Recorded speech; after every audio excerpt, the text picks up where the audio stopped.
नमस्कार विद्यार्थियों, महाराजा Surajmal PG college अजयपुरा की ऑनलाइन क्लास में आप सबका स्वागत है। आज हम पढ़ेंगे बीए प्रथम वर्ष का द्वितीय प्रश्न पत्र कहानी एवं गद्य की अन्य विधाएं। और हमारा आज का टॉपिक है कहानी के प्रमुख तत्व।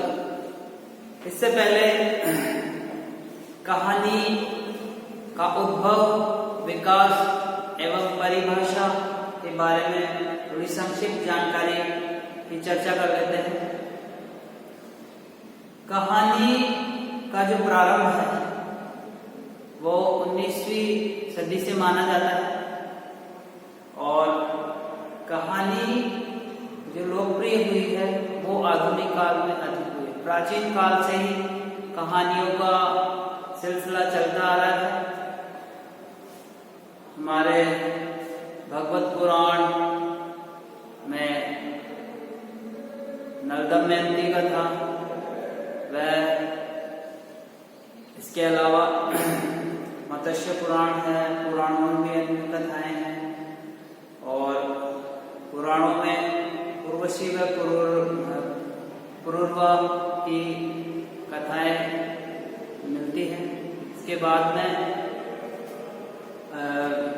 भारतीय युग है, द्विवेदी युग है, उसके बाद में छायावती, सभी ये आधुनिक काल में ज्यादा लोकप्रिय हुई है।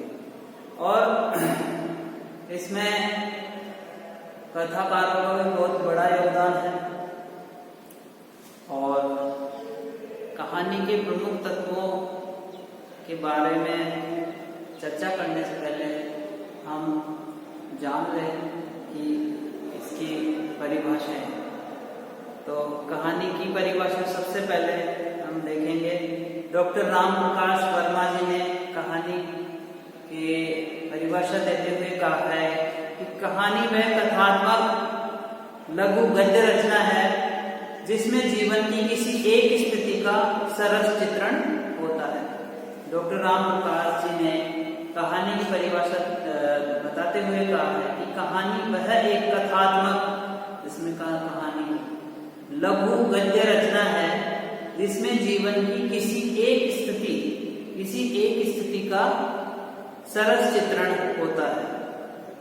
अगली परिभाषा है डॉक्टर श्याम सुंदर दास। इन्होंने कहानी को आख्यान कहा है। कहानी की परिभाषा देते हुए कहते हैं कि आख्यायिका एक निश्चित लक्ष्य या प्रभाव को रखकर लिखा गया नाटकीय आख्यान है। अर्थात कहानी को उन्होंने नाटकीय आख्यान कहा है, जिसमें नाटक के तत्व भी नाटकीय शैली में लिखी गई कहानी को कहानी माना है। आख्यायिका एक निश्चित लक्ष्य या प्रभाव को रखकर लिखा गया नाटकीय आख्यान है। आगे जिनको हम कथा सम्राट, उपन्यास सम्राट आदि नामों से पुकारते हैं, प्रेमचंद जी। प्रेमचंद जी ने कहानी को गल्प कहा और बंगला भाषा में भी कहानी को गल्प कहा जाता है। इन्होंने कहानी की परिभाषा देते हुए कहा है कि कहानी एक रचना है जिसमें जीवन के किसी एक अंग या मनोभाव को प्रदर्शित करना ही लेखक का उद्देश्य रहता है। उसके चरित्र, उसकी शैली तथा कथा विन्यास सब उसी एक भाव को पुष्ट करते हैं। अर्थात प्रेमचंद जी के अनुसार कहानी को एक रचना माना है और जिसमें कहानी में जीवन के किसी एक अंग या मनोभाव को प्रदर्शित करना ही लेखक का उद्देश्य रहता है। उसके चरित्र, उसकी शैली तथा कथा विन्यास सब उसी एक भाव को पुष्ट करते हैं। अब कुछ पश्चिमी विचारक हैं जिन्होंने कहानी की परिभाषा दी है, उसकी चर्चा करेंगे।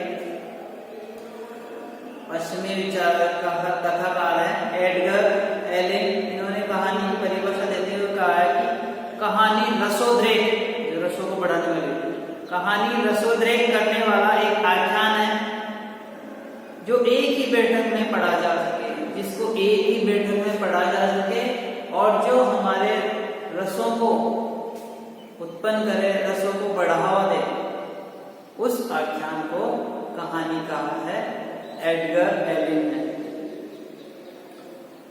एक अन्य विचारक है, पश्चिम विचारक H.G. वेल्स, जिन्होंने कहानी की परिभाषा देते हुए कहा है कि कहानी तो बस वही है जो लगभग 20 मिनट में साहस और कल्पना के साथ पढ़ी जाए। इन्होंने कहानी को 20 मिनट की रचना माना। कहानी तो बस वही है जो लगभग 20 मिनट में साहस और कल्पना के साथ पढ़ी जा सके। इस प्रकार 4-5 परिभाषाएं हैं जो आपको परीक्षा की दृष्टि से उपयोगी साबित होंगी। अब बात करेंगे हम कहानी के प्रमुख तत्वों के बारे में। तो सबसे पहले कहानी के तत्वों में हम उल्लेख करेंगे कथा वस्तु।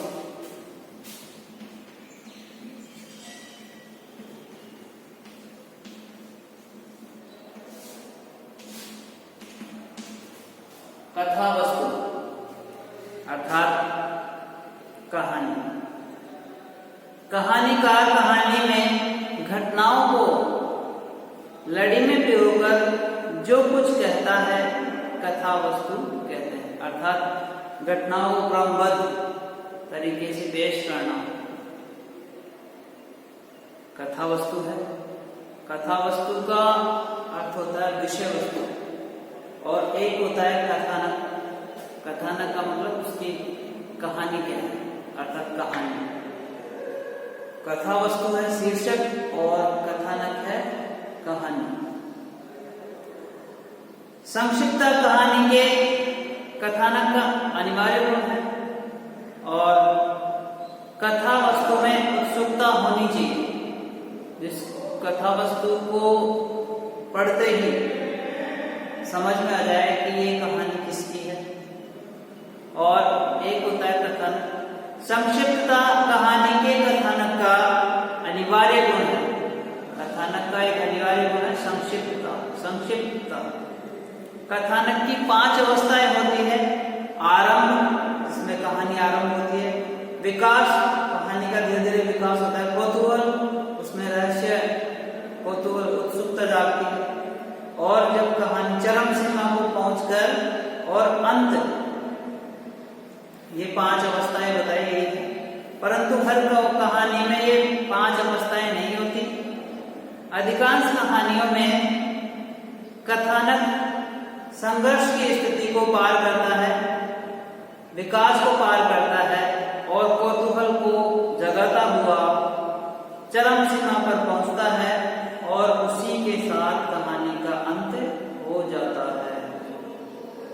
अर्थात कथानक की 5 अवस्था होती है, आरंभ, विकास, कौतूहल, चरम सीमा और अंत। लेकिन ये 5 तत्व हर कहानी में नहीं मिलते। किसी कहानी में 2 या 3 मिलते हैं, किसी में 5 मिल जाते हैं, कहीं पे 1 या 2। और अधिकांश कहानियों में कथानक संघर्ष की स्थितियों को पार करते हैं, विकास को प्राप्त करता है और कौतूहल को जगाता हुआ चरम सीमा पर पहुंचता है। उसी वक्त कहानी का अंत हो जाता है। अब बात करेंगे पात्र एवं चरित्र चित्रण।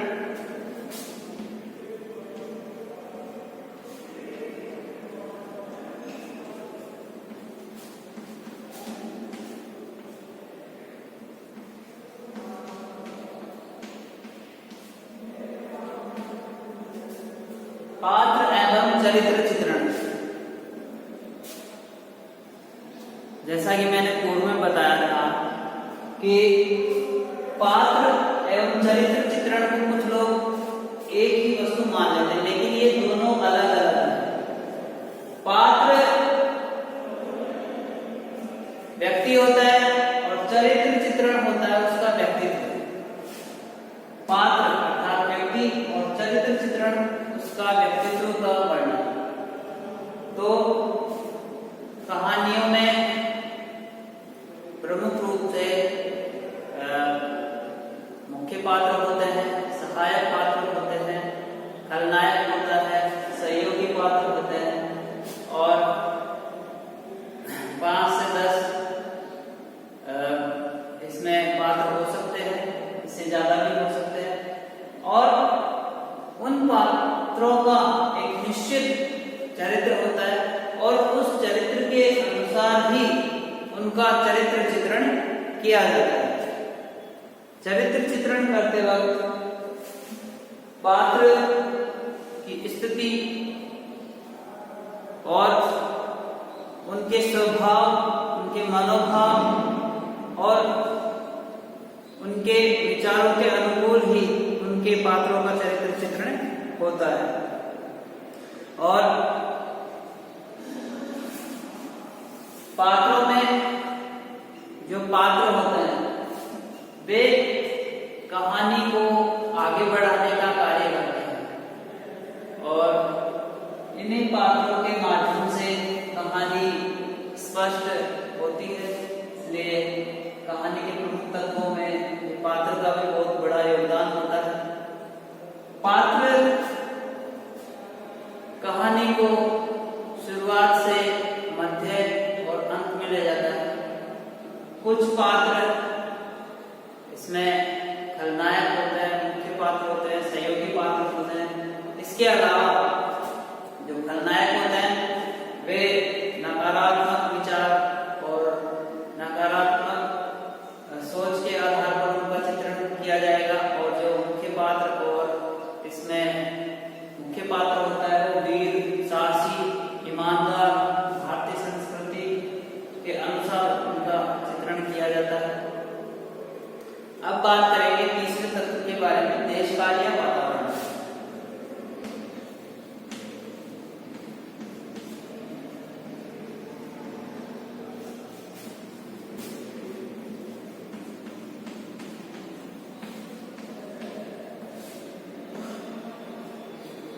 देश काल या वातावरण। देश काल या वातावरण से आशय है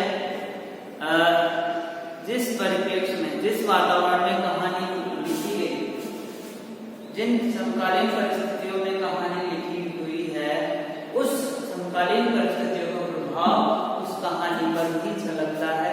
उस कहानी में भी उस समकालीन परिस्थितियों का समावेश होता है।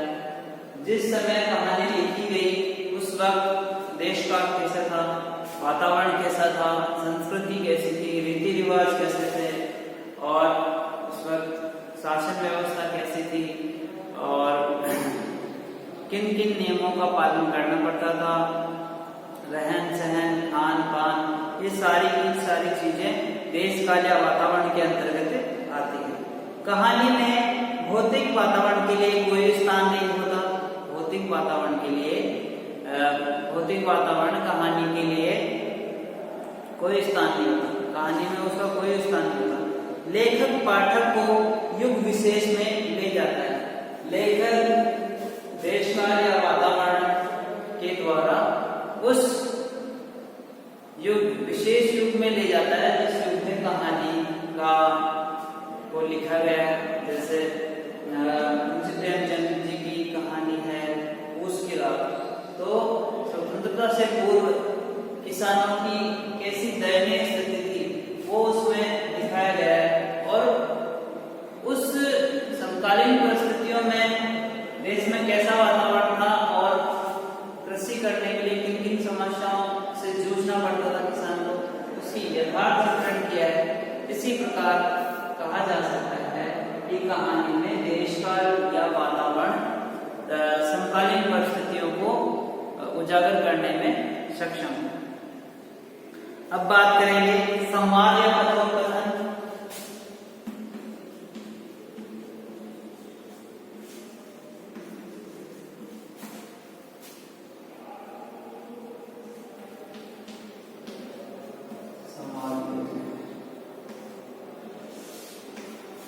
संवाद या कथोपकथन, आप जो भी कहना चाहें कह लो। संवाद जो होते हैं वो कहानी को पात्रों के माध्यम से आगे बढ़ाने का कार्य करते हैं। तो कहानी को आगे बढ़ाने का कार्य जो संवाद करते हैं। और संवाद देश काल पात्र परिस्थिति के अनुरूप होना चाहिए। अर्थात जो संवाद है वो पात्र के चरित्र चित्रण के अनुसार हो, देश काल या वातावरण के अनुसार हो, परिस्थिति के अनुसार हो, उसी प्रकार से उसके संवाद होने चाहिए। संवादों से आरंभ होने वाली कहानी वास्तव में प्रभावी होती है। जो कहानी संवादों से प्रारंभ होगी वो कहानी बहुत ही प्रभावी कहलाएगी। और नाटकीयता लाने के लिए छोटे छोटे संवादों का प्रयोग किया जाना चाहिए। संवादों के द्वारा कथा को आगे बढ़ाया जाता है और संवाद कहानी को प्रस्तुत करने में अहम भूमिका निभाते हैं। अगर संवाद ना हो तो पात्र व उनका चरित्र चित्रण करना असंभव होगा। अर्थात कथा वस्तु के बाद में जो सबसे ज्यादा प्रमुख तत्व है वो है संवाद योजना, क्योंकि इसी के माध्यम से कहानी आगे बढ़ती है और इसी के माध्यम से पात्रों का चरित्र चित्रण का आकलन किया जा सकता है। इस प्रकार कहानी का चौथा तत्व है जो महत्वपूर्ण है। अगला है भाषा शैली।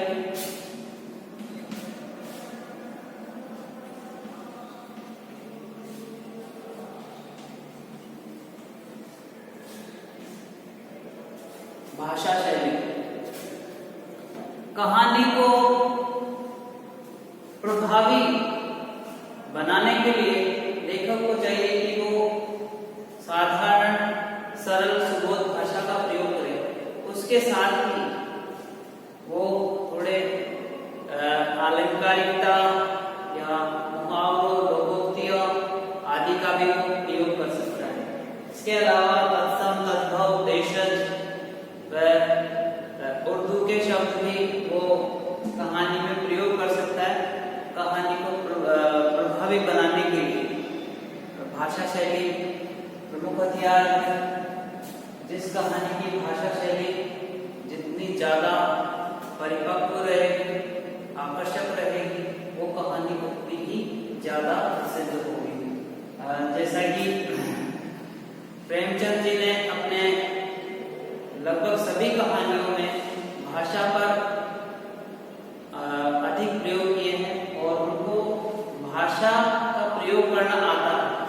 समकालीन परिस्थितियों को प्रस्तुत किस प्रकार से किया जाए और किस भाषा में किया जाए वो उन्हें पता था और वो उनकी कहानियों में देखने को मिलता है। इसी के कारण उनको भाषा के आधार पर ही उनको उपन्यास सम्राट, कथा सम्राट कहा जाता है। कहानी को प्रभावशाली बनाने के लिए लेखक को थोड़े में बहुत कुछ कहने की कला में निपुण होना चाहिए। अर्थात गागर में सागर भरने वाला होना चाहिए। लेखक का भाषा पर पूर्ण अधिकार हो। कहानी की भाषा सरल, स्पष्ट व विषय के अनुरूप हो, विषय से भटके नहीं भाषा शैली। और वह जो भाषा शैली है वो आत्मकथात्मक भी हो सकती है, रक्षात्मक भी हो सकती है, डायरी, नाट्य शैली का प्रयोग भी कहानीकार अपने कहानी में कर सकता है।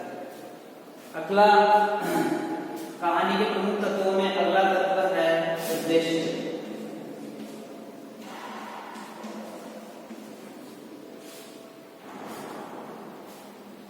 किसी भी रचनाकार का रचना करने के पीछे कोई ना कोई एक उद्देश्य होता है और उद्देश्य चाहे महान हो या छोटा हो, उद्देश्य होता है। कहानी के माध्यम से प्राचीन जो कहानियां थी वो मनोरंजन व उपदेशात्मक थी, लेकिन जैसे जैसे भारत विकसित हुआ उसी प्रकार से लेखकों के विचार बदले और उन्होंने मनोरंजन और उपदेश देने के साथ साथ समकालीन परिस्थितियों में यथार्थ चित्रण किया, समकालीन परिस्थितियों को पाठकों से रूबरू कराया। इसके अलावा उनका एक निश्चित उद्देश्य होता था कि कहानी के माध्यम से एक सीख दी जाए पाठकों को और वो समाज में हो